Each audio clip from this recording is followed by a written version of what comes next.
ఇక్కడి కళావతమ్మ గారు గుండెలు మరి బద్దలైపోయినట్టు కనిపిస్తున్నాయి. ఎందుకంటే 10 ఏళ్ళు పరిపాలన చేసింది. ఈ పాలకొండలు ఏం చేయలే. తోటపల్లి కాలువ ఆధునీకరణ చేయలే. మన ఉమ్మడి గవర్నమెంట్ వచ్చిన వెంటనే మేము చేస్తాం. పాలకొండలో డిగ్రీ కాలేజీ లేదు,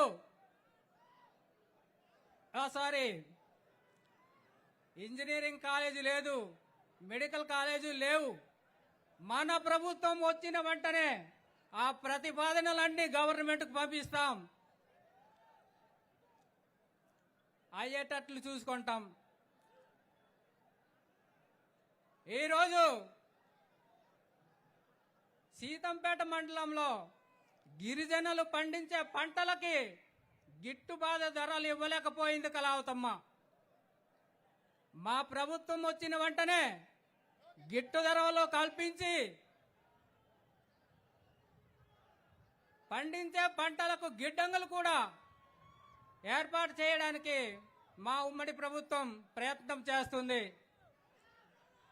ప్రతి గిరిజన గ్రామాల్లో మీరు చేసింది అన్యాయం చేశారు. రోడ్లు లేవు, తాగునీటి పరిశ్రమలు లేవు, ఏమీ చెయ్యలేని మీరు గిరిజనులు ఎలా అయినారో అర్థం అవ్వట్లేదు.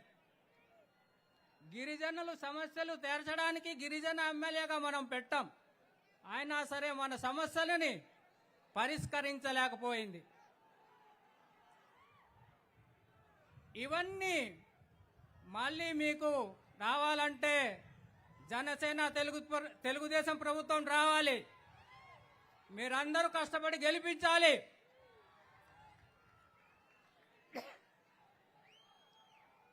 ఈ పాలకొండ నియోజకవర్గంలో మీకు అందరికీ తెలుసు, పనిచేసే మనుషులు తక్కువ, దోసుకునే వ్యక్తులు ఎక్కువ. కాబట్టి అటువంటి మనుషుల్ని మనం ఉంచడం వేస్ట్.